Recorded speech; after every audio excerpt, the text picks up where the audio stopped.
আমরা শাপলা কলি নিয়েই যাচ্ছি, কিন্তু আমরা ইসিকে আমাদের জায়গা থেকে আহ্বান করব, তারা যদি এই একই ধরনের আচরণ আগামীতে করেন তাদের উপরে কিন্তু আস্থার সংকট তৈরি হবে।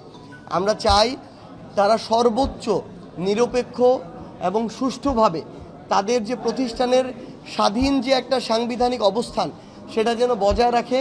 তারা যেন পূর্বের ন্যায় কোনো দলীয় নির্বাচন কমিশনে পরিণত না হয়। যদি এই রকম তাদের ভিতরকার কারো চিন্তা বা চেষ্টা থাকে তাহলে তাদের পরিণতি তাদের পূর্বসূরীদের মতোই হবে। প্রথমত একদম স্পষ্ট করে বলি, আগামী নির্বাচনে 24-এর অভ্যুত্থানে যাদের নির্দেশে হাজারের অধিক খুন করা হয়েছে, বাংলাদেশে 24-এর এই গণ অভ্যুত্থানে একটা গণহত্যা করা হয়েছে, বিডিআর হত্যাকাণ্ড, শাপলা হত্যাকাণ্ড থেকে শুরু করে হাজারে হাজারে গুম খুন বিচার বহির্ভূত হত্যাকাণ্ড করা হয়েছে যাদের নির্দেশে। সেই খুনিরা এই বাংলাদেশের কোনো গণতান্ত্রিক প্রক্রিয়া নির্বাচনে অংশগ্রহণ করতে পারে না।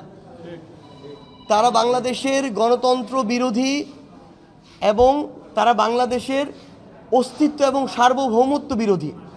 এ কারণেই তারা ভারতীয় আধিপত্যবাদের কাছে পরাজিত হয়ে সেই ভারতীয় আধিপত্যবাদে তারা সেজদা করেছিল। কিন্তু বাংলাদেশের জনগণ আগামীর বাংলাদেশে কোনো দেশের আধিপত্যবাদ আর মেনে নিবে না। আমরা ওই মর্যাদার, ওই সম্মানের, সমতার ভিত্তিতে আগামীর বাংলাদেশে যে কোনো দেশের সাথে আমাদের সম্পর্ক তৈরি হবে।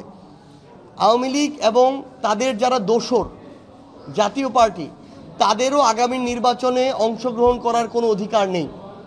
এবং এই জাতীয় পার্টির কত বড় সাহস, এই জিএম কাদেররা এবং এদের যারা সাঙ্গপাঙ্গ আছে, এরা যে ওই খুনিদের দোসর এবং প্রত্যক্ষ পরোক্ষভাবে ওই খুনিদের মদতদাতা, তার প্রমাণ এখনও পাওয়া যায়। তারা যখন বলে যে জাতীয় পার্টি এবং আওয়ামী লীগের অংশগ্রহণ ছাড়া নির্বাচন সুষ্ঠু হবে না, তাদের জন্মদাতা যে আওয়ামী লীগ এবং আওয়ামী লীগ যে তাদের পেলে পুষে বড় করেছে, এর প্রমাণ এখন তারা আবার নতুন করে দিচ্ছে, তাদের জাত চেনাচ্ছে।